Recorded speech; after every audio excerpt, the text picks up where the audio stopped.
किष्किंधा कांड द्वितीय सर्ग वाली वध मुक्त भावानुवाद। श्री महादेवजी म्हणाले, हे पार्वती, अशा प्रकारे आपल्या आलिंगनामुळे ज्याची सर्व पातके नष्टत्वास पावली, अशा सुग्रीवास रामांनी पाहून आपल्या कार्यसिद्धीस्तव आपली माया सुग्रीवावर पसरून श्रीरामांनी हसतच त्यास सांगितले, तू ते सांगतो आहेस ते बरोबरच आहे, यात शंका नाहीच। मात्र लोक माझ्याविषयी असे म्हणतील की अग्नीस साक्षी रघुनंदनाने सुग्रीवाशी मैत्री तर केली, पण त्याच्यासाठी काय बरे केले असा लोकोपवाद माझेवर येईल। म्हणून तू जा आणि वालीस युद्धासाठी आव्हान दे, तुझे कल्याण असो। एकाच बाणाने वालीचा वध करून मी तुझा राज्याभिषेक करेन। ठीक आहे असे म्हणून सुग्रीव सत्वर किष्किंधा नगरीच्या उपवनात जाऊन त्याने प्रचंड ध्वनियुक्त शब्दांनी वालीस आव्हान दिले। सुग्रीवाच्या आवाजाने रागाने डोळे लाल करीतच वाली महालातून बाहेर पडला। आपल्यावर चाल करून येणाऱ्या वालीच्या वक्षस्थळावर सुग्रीवाने प्रहार केला। क्रोधाने बेफाम वालीनेही आपल्या दोन्ही मुठींनी प्रहार केले, तर सुग्रीवानेही त्याच्यावर प्रहार केले। अशा प्रकारे रागानेच ते दोघे परस्परांशी लढू लागले। मात्र दोघांचे समान असणारे रूप पाहून श्रीराम अतिशय गोंधळून की गेले। त्यामुळे चुकून आपले हातून सुग्रीवाचाच वध होईल अशा भीतीने श्रीरामांनी आपला बाण नाहीच सोडला। त्या युद्धात सुग्रीव पराजितच की होऊन रक्त ओकत पळत सुटला।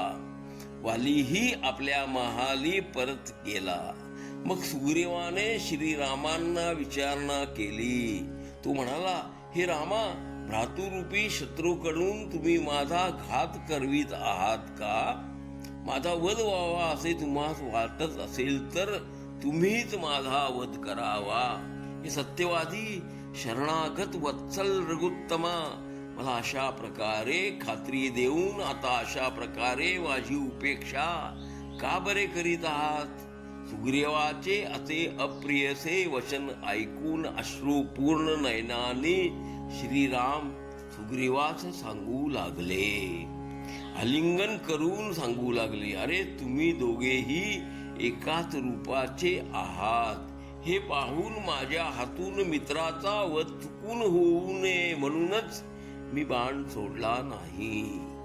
माझा गोंधळ होऊ नये म्हणून तुझ्या शरीरावर काहीतरी खून करतो। आता जाऊन शत्रूला पुन्हा आव्हान दे, मग यावेळी वाली मृत झालेलाच तुला दिसेल। हे बंधू, मी शपथपूर्वक कथन करतो की एका क्षणात तुझ्या शत्रूच ठार करेन। अशा प्रकारे सुग्रीवास आश्वासन देऊन श्रीरामांनी लक्ष्मणास सुग्रीवाचे गळ्यात एक फुलांची माळ घालून त्या पुनश्च वालीकडे जाण्यास सांगितले। तेव्हा लक्ष्मणाने त्याच्या गळ्यात माळ घालून त्यास जाण्यास प्रवृत्त केले। सुग्रीवानेही पुनश्च वाली समीप जाऊन पूर्वीप्रमाणेच विलक्षण आवाज काढून त्यास युद्धास्तव आव्हान दिले। सुग्रीवाच्या त्या शब्दांनी वाली विस्मयचकित होऊन अतिशय क्रोधित झाला। मग योग्य प्रकारे कंबर कसून तो आव्हान प्रतिकारास्तव सज्ज झाला। वालीस पुनश्च युद्धास्तव जात असलेले पाहून तारा नामे त्याची पत्नी त्याचा हात धरून त्याला सावध करीत म्हणाली, स्वामी, आत्ताच लगेच आपण जाऊ नये, मला शंका वाटत आहे। कारण की सुग्रीव तर पराभूत होऊन पळून गेला आणि त्वरितच पुन्हा परतकी आला. मला असे वाटते की त्याला सायार्थ कोणीतरी बलवान पुरुष भेटलेला दिसतो.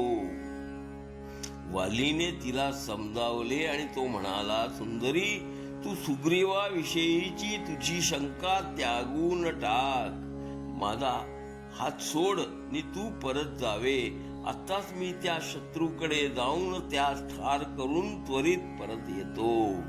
त्या सुग्रीवास सहाय्य करणारा कोण बरे असेल? कुणी सुग्रीवाच्या साह्यार्थ असल्यास त्या दोघांनाही क्षणात ठार करून मी परत येईन. हे सुंदरी, तू व्यर्थ चिंता करू नयेस. आव्हान देणारा शत्रू आला आहे हे कळल्यावर कोणी शूर घरी कसा काय थांबेल? लक्षात ठेव, मी शत्रूस मारून नक्कीच परत येईन. तारा म्हणाली, हे राजेंद्रा, मी आणखीही जे काही सांगते ते ऐकून तुम्हास उचित वाटेल ते तुम्ही करावे. मृगयस्तव वनी गेलेला आपल्या अंगद नावाच्या पुत्राने जे ऐकले ते त्याने मला सांगितले आहे. असे म्हणतात की अयोध्या अधिपती दशरथांचे पुत्र श्रीमान श्रीराम आपल्या लक्ष्मण या भावासोबत आणि पत्नी सीता सोबत दंडकारण्यी आले असता तेथे राक्षस राज रावणाने सीतेचे अपहरण केले आहे. तेव्हा जानकीचा शोध करीत भावासह ऋष्यमुख पर्वतावर आलेले असून त्यांची सुग्रीवाशी भेट होऊन सुग्रीवाने अग्निसाक्षी ठेवून त्यांच्याशी मैत्री केली आहे. लक्ष्मणासह असणाऱ्या श्रीरामांनी सुग्रीवासमोर अशी प्रतिज्ञा केली आहे की युद्धात वालीस मारून हे सुग्रीवा मी तुला राज्यपदी बसवेन. असा निश्चय करून ते दोघे सुग्रीवासमोर आले आहेत असेच मला निश्चितपणे वाटते.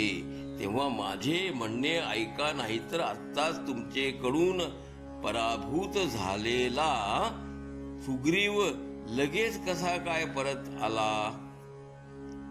म्हणून सुग्रीव बरोबरचे वैर संपवून सुग्रीवास इकडे आणून त्यावर यौवराज्य अभिषेक करून तुम्ही श्रीरामांना शरण जावे.